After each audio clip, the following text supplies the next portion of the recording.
Hello friends, this is Amrish Kumar and welcome to our YouTube channel keep learning with Amrish Kumar. Dear students, आज हम करने वाले हैं इस वीडियो में complex analysis MSc mathematics first semester के लिए या किसी भी और क्लास में अगर ये सिलेबस में है रेडियस ऑफ कन्वर्जेंस से रिगार्डिंग थ्योरम्स, तो उन सभी के लिए मोस्ट इंपॉर्टेंट है बेटा। एमएससी कुरुक्षेत्र यूनिवर्सिटी कुरुक्षेत्र के लिए स्पेशल कोर्स चल रहा है और भी बच्चे किसी भी यूनिवर्सिटी से अगर आप कर रहे हैं तो सभी के लिए मोस्ट इंपॉर्टेंट है। तो बेटा इस सीरीज़ में हम नेक्स्ट थ्योरम लेके आए हैं कि अगर बेटा आपको स्टेटमेंट रीड कर लेते हैं, R1 and R2 be the radius of convergence of the power series summation n from 0 to infinity a n z minus a raised to the power n and summation n from 0 to infinity b n z minus a raised to the power n respectively। R1 radius of convergence आपको a n वाली series की दी गई है, R2 radius of convergence बेटा आपको b n series की दी गई है। तो ऐसे केस में if alpha is minimum of R1 and R2 then हमें प्रूव करना है कि radius of convergence of summation n from 0 to infinity a n plus b n into z minus a raise to the power n greater than equal to alpha. बहुत ही important theorem है बेटा। आपको यहाँ पे दो पावर सीरीज गिवन है, दोनों पावर सीरीज का रेडियस ऑफ कन्वर्जेंस गिवन है। तो कहता है कि अगर मैं उन दोनों पावर सीरीज को ऐड करके एक नई पावर सीरीज बनाऊं, तो कहता है कि जो नई पावर सीरीज है ना, उसका जो रेडियस ऑफ कन्वर्जेंस होगा वो दोनों के मिनिमम के इक्वल होगा या दोनों के मिनिमम से बड़ा होगा, जहाँ पे अल्फ़ा हमने मिनिमम डिफाइन किया है। तो बेटा इस वीडियो में हम इसका कंप्लीट प्रूफ करने वाले हैं। इससे पहले अगर आप चैनल पर नए हैं तो प्लीज़ आप चैनल को सब्सक्राइब जरूर कर लें ताकि आपको आने वाली जो वीडियोज़ हैं उनका नोटिफिकेशन सबसे पहले मिलता रहे। तो बेटा without waiting your much more time we will start our theorem. तो बेटा स्टेटमेंट आप सबसे पहले समझ लेंगे। स्टेटमेंट समझ आना मीन्स आपको प्रूफ इटसेल्फ 70-80% हो जाता है। ठीक है, स्टेटमेंट ही समझते हैं सबसे पहले।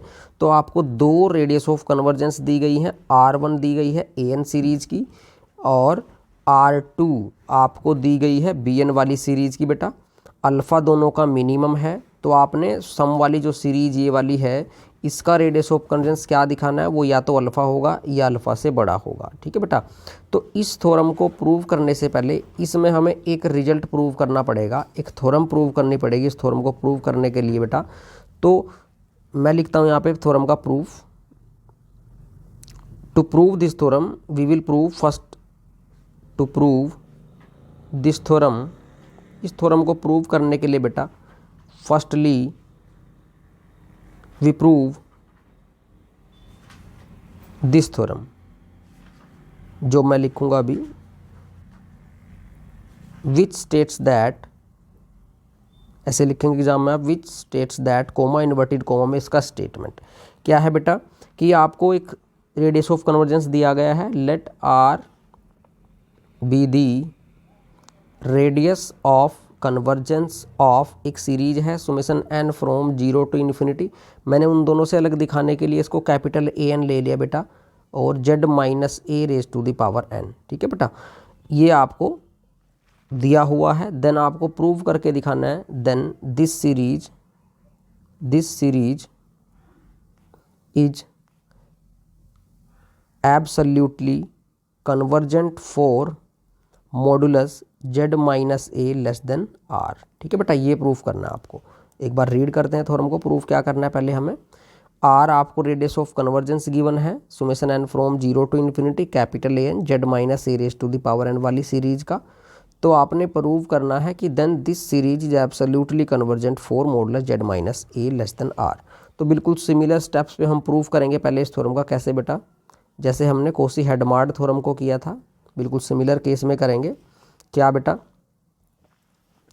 कि आप सबसे पहले जो रीजन है, जिस रीजन में आपको इसको एब्सोल्यूट कन्वर्ट दिखाना है, उस रीजन को ले लें इसमें। तो मैंने मान लिया कि if modulus z minus A is strictly less than r।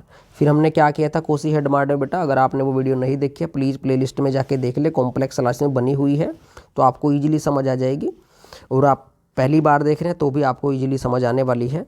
तो मैं सब कंप्लीट स्टेप्स कराऊंगा आपको। तो यहाँ पे मैंने एक नंबर चूज़ किया बेटा, choose small r greater than 0 such that कि बेटा modulus z minus a strictly less than small R and less than capital R. ठीक है बेटा, मैंने इन दोनों के बीच में स्मॉल आर एक नंबर ले लिया, क्योंकि आर भी कोई नंबर है, मॉडुलस जेड माइनस भी कोई नंबर है बेटा, दो नंबर के बीच में कोई नंबर हम मान सकते हैं, तो मैंने स्मॉल आर ले लिया। नाउ मैंने कहा कि विच इम्प्लाइज 1/r, ठीक है बेटा, is strictly greater than 1/r। ये कहाँ से आया, देखो यहाँ पे r लेस देन r चल रहा है, दोनों को रेसिप्रोकल करोगे तो इनइक्वालिटी लेस देन वाली ग्रेटर देन हो जाएगी। फिर बेटा आपको जो स्टेटमेंट में दिया उसका यूज करो, r be the radius of convergence दी गई है इस पावर सीरीज की।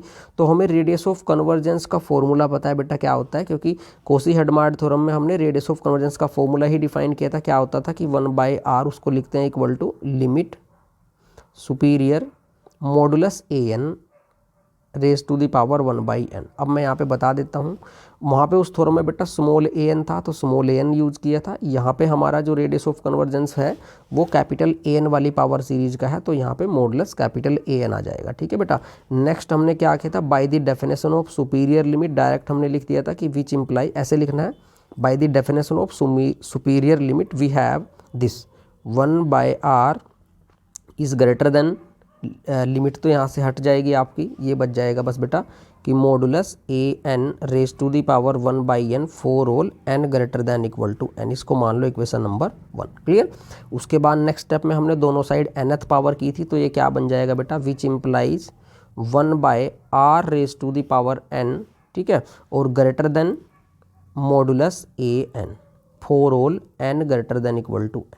ठीक है बेटा, ये बन गया। अब आप चेक करें, यहाँ पे मैं इसको चेंज करके लिखता हूँ थोड़ी देर के लिए कि विच इम्प्लाइज ऐसे लिख सकता हूँ बेटा, मॉडुलस an को पहले लिख दिया और मॉडुलस 1/rn की पावर को मैंने राइट साइड लिख दिया। ठीक है बेटा, अब मुझे प्रूव करना है कि बेटा ये वाली सीरीज क्या करे, एब्सोल्यूट कन्वर्ज करे।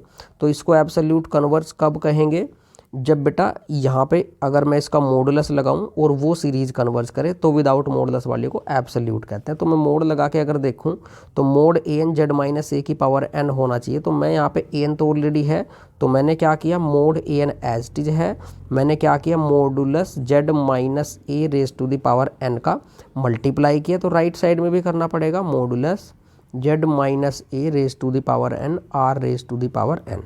ठीक है बेटा, डेनोमिनेटर में आ जाएगा r raise to the power n। Clear. अब इसके बाद हम देखो लेफ्ट साइड में क्या कर सकते हैं, कंबाइन कर सकते हैं modulus an into z minus a raise to the power n whole modulus less than, इसको मैं कंबाइन करके लिखता हूँ पावर को, upon r raise to the power n for all n greater than equal to n। ये चल ही रहा है, सभी जगह लिखते जाना बेटा आपने। उसके बाद देखें दोनों साइड सुमेसन ले लिया हमने, तो summation n from capital n to infinity, और ये modulus an z minus a raise to the power n less than summation n from capital n to infinity modulus z minus a by r raise to the power small n। ये हो जाएगा बेटा। अब आप check करें कि जो right side में हमारे पास ये सीरीज बनी है, ये वाली सीरीज बेटा ये एक ज्योमेट्रिक सीरीज है जिसका कॉमन रेशो क्या है, सिंस, लिख लेते हैं since summation n from n to infinity modulus z minus a by r raise to the power n is geometric series with common ratio क्या है, modulus z minus a by r. ठीक है बेटा, अब common ratio हमारा 1 से छोटा होगा तो ये कन्वर्ज करेगी, नहीं तो डाइवर्ज करेगी। अब आप चेक करें बेटा मोड z माइनस ए, यहाँ से इस वाले फैक्ट से कि mode z minus A R को इधर लाओगे तो वो लेस देन 1 है, तो यहाँ पे जो हमारा कॉमन रेशो है मैं लिख सकता हूँ कि वो क्या है बेटा, less than 1, hence this series is convergent. और आपको पता है बेटा अगर बड़ी सीरीज कन्वर्ज करेगी तो कंपैरिजन टेस्ट छोटी सीरीज भी क्या करेगी, कन्वर्ज करेगी। तो देखो ये मॉडुलस वाली सीरीज कन्वर्ज करेगी, तो विदाउट मॉडुलस वाली को क्या कहेंगे, एब्सोल्यूट कन्वर्ज कहेंगे। डायरेक्ट लिख सकते हैं हैंस, हमने प्रूव कर दिया, hence summation n from capital n to infinity an z minus a raise to the power n, इसको ऐसे लिख लो, an z minus a raise to the power n is absolutely convergent. ठीक है बेटा, अब यहाँ पे हमें जो प्रूफ करना था वो n फ्रॉम 0 से था, तो इससे कन्फ्यूजन है, मैंने बहुत बार बताया वो आपको कि बेटा अगर सीरीज यहाँ पे सुमेशन n से इन्फिनिटी तक कन्वर्ज हो चुकी है तो मैं अगर इसमें कुछ टर्म्स ऐड भी कर दूँ तो इसके कन्वर्जेंस पे कोई इफेक्ट नहीं पड़ता। तो मैं डायरेक्ट यहाँ पे डायरेक्ट लिख सकता था कि n from 0 to infinity, direct लिख सकते हैं आप, ठीक है बेटा। अब ये प्रूव होगी, तो हमने अभी प्रूव किया क्या कि अगर कोई रेडियस ऑफ कन्वर्जेंस गिवन है किसी पावर सीरीज की r, तो वो सीरीज जो है बेटा एब्सोल्यूट कन्वर्ज करती है किसके लिए, for modulus z minus a less than R के। अपने केस में कैसे अप्लाई करेंगे देखो, अब हमें क्या गिवन है, देखो पहले मैं फर्स्ट सीरीज के लिए लगाता हूँ, हमें क्या गिवन है लिख लेते हैं यहाँ पे, since R1 is the radius of convergence of summation n from 0 to infinity a n z minus a raise to the power n। ये इस वाली सीरीज की रेडियस ऑफ कन्वर्जेंस दी हुई है स्टेटमेंट में। तो यहाँ से अबव रिजल्ट से क्या आएगा, जो अभी थ्योरम हमने प्रूव की है कि this series which implies therefore n from 0 to infinity a n z minus a raise to the power n is absolutely convergent for modulus z minus a less than R1, ठीक है बेटा। And हमें ये भी दिया हुआ है R2 is radius of convergence of summation n from 0 to infinity bn z minus a raise to the power, ये स्टेटमेंट में हमें गिवन है बेटा। तो आप यहाँ पे भी कह सकते हैं कि which implies this series n from 0 to infinity b n और z minus a raise to the power n is absolutely convergent for modulus z minus a less than R2। इसको इक्वेशन 1 मान लो, इसको इक्वेशन 2 मान लो, ठीक है बेटा। अब यहाँ पे एक बात नोट करने वाली है कि आप चेक कर रहे हैं दोनों पावर सीरीज का सेंटर क्या दिया हुआ है ए, तो ये रिजल्ट तभी अप्लाई होता है बेटा जब दोनों पावर सीरीज का सेंटर सेम है। क्लियर, आगे चलते हैं अभी। अब इसके बाद हम देखो क्या करेंगे, अब आपको स्टेटमेंट में ये गिवन है बेटा, देखो जरा ध्यान से यहाँ कि अल्फ़ा मिनिमम है R1 और R2 का, तो मैं यहाँ पे लेट कर लेता हूँ सेम थिंग, क्या कि late alpha is minimum of R1 and R2। अब इसका मतलब क्या है, तो मैं डायरेक्ट लिख सकता हूँ यहाँ से कि विच इम्प्लाइज जो अल्फ़ा है वो R1 भी हो सकता है, R2 से कम भी हो सकता है, एंड अल्फ़ा R2 भी हो सकता है और R2 से कम भी हो सकता है, क्योंकि मिनिमम का तो यही मतलब है बेटा। देखो ध्यान से दोबारा से देख लेते हैं, अल्फ़ा अगर मिनिमम है तो या तो अल्फ़ा R1 होगा या R1 से छोटा होगा, या R2 होगा या R2 से छोटा होगा, दोनों केस चलेंगे। मैं कहता हूँ कि नाउ अगर मेरे पास ये हुआ कि modulus z minus a less than alpha मैं ले लेता हूँ, लेकिन अल्फ़ा है R1 से लेस, तो इसका मतलब यहाँ से क्या इम्प्लाई हो गया कि mode Z minus A is less than R1, ऐसे कह सकता हूँ मैं, ठीक है बेटा। तो यहाँ से क्या हुआ, लेकिन इस वाले रीजन के लिए तो ये वाली सीरीज़ क्या कर रही है, summation n from a n वाली सीरीज़ ये क्या कर रही है, हमने अभी भी प्रूव किया था कि इस वाले रीजन के लिए ये क्या करती है, एब्सोल्युटली कन्वर्जेंट, ठीक है। तो हमें ओवरऑल प्रूफ क्या कर दिया, लेकिन हम आप अगर ध्यान से देखें बेटा, हम तो ये वाला रीजन लेके चल रहे हैं ना, हम तो ये वाला रीजन लेके चल रहे हैं, तो इसका मतलब ये जो सीरीज है, ये सीरीज किस वाले रीजन के लिए एब्सोल्यूट कन्वर्ज हुई है, जो हम लेके चले थे, is absolutely convergent for modulus z minus a less than alpha. Now again अगर मैं ये वाला केस लेके चलूँ कि modulus z minus a less than alpha, तो अल्फ़ा तो आपको यहाँ पे less than equal to R2 भी दिया हुआ है, तो मैं लिख सकता हूँ यहाँ से क्या, which implies modulus z minus a less than R2। लेकिन ये क्या इम्प्लाई करेगा कि जो ये वाली सीरीज है बेटा बी एन वाली into z minus a raise to the, ये भी क्या करेगी, एब्सोल्यूट कन्वर्ज करेगी। डायरेक्ट लिख दें यहीं पे कि 4, यही वाला रीजन लेके तो हम यही वाला रीजन चल रहे हैं ना, तो 4 modulus z minus a less than alpha, equation number 3, equation number 4। अब हुआ क्या है उसको देखते हैं बेटा।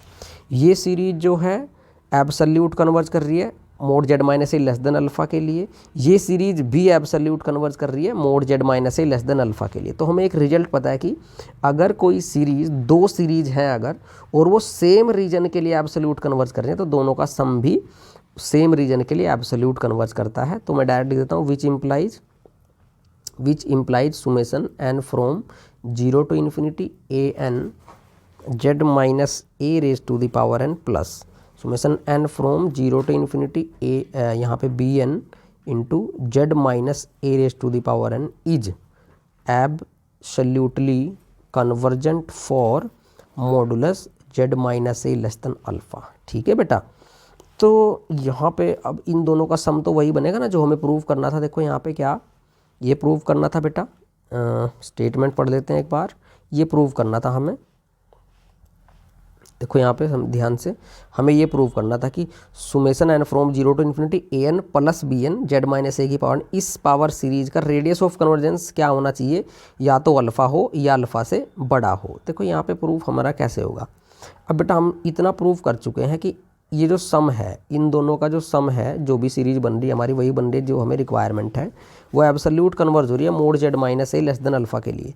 तो इसका मतलब मैं डायरेक्ट लिख सकता हूँ कि रेडियस ऑफ कन्वर्जेंस ऑफ, दोनों का सम करेंगे तो क्या हो जाएगा, a n plus b n into z minus a raise to the power n, जो इनका रेडियस ऑफ कन्वर्जेंस होगा डायरेक्ट लिख देता हूँ मैं greater than equal to alpha. आप कहोगे कैसे, मैं बता देता हूँ। देखो बेटा, हमने एक रिजल्ट किया था कि अगर कोई पावर सीरीज हमें दी हुई है, ये वाली बता देता हूँ रिजल्ट में, summation n from 0 to infinity a n into z minus a raise to the power n. अगर ये पावर सीरीज हमें दी हुई है और इसका रेडियस ऑफ कन्वर्जेंस आर दिया हुआ, और हमें ये पता चल जाए कि ये सीरीज एब्सोल्यूट कन्वर्ज कर रही है mode Z minus a less than alpha के लिए, तो इस पावर सीरीज का जो रेडियस ऑफ कन्वर्जेंस है, जो आर हमें दिया हुआ था वहाँ पे, वो greater than equal to alpha हो जाता था। तो बेटा देखो, ये वाली जो सम है ये एब्सोल्यूट कन्वर्ज कर रही है इस वाले रीजन के लिए, तो इसका मतलब इस सीरीज का जो रेडियस ऑफ कन्वर्जेंस होगा वो क्या होगा, या तो अल्फ़ा होगा या अल्फ़ा से बड़ा होगा। ठीक है बेटा, तो यही हमें प्रूफ करना था। तो इसके बाद हम नेक्स्ट वीडियो करेंगे। अगर इस वाली थ्योरम का प्रूफ चाहिए आपको तो मैंने प्लेलिस्ट में करवाया हुआ है कॉम्प्लेक्स एनालिसिस, वहाँ जाके देख सकते हैं। कोई डाउट है तो भी आप कमेंट करें, ना समझ आया तो भी कमेंट करें। वीडियो अच्छी लगे तो लाइक करें, चैनल पर नए हैं तो चैनल को प्लीज़ सब्सक्राइब कर लें, अपने दोस्तों के साथ ज़रूर शेयर किया करें ताकि उसको भी इनका बेनिफिट मिल सके बेटा। और इसके बाद हम नेक्स्ट वीडियो में और भी इंपॉर्टेंट कोसी प्रोडक्ट करेंगे। तो बेटा तब तक के लिए जय हिंद, जय Bharat and thank you so much.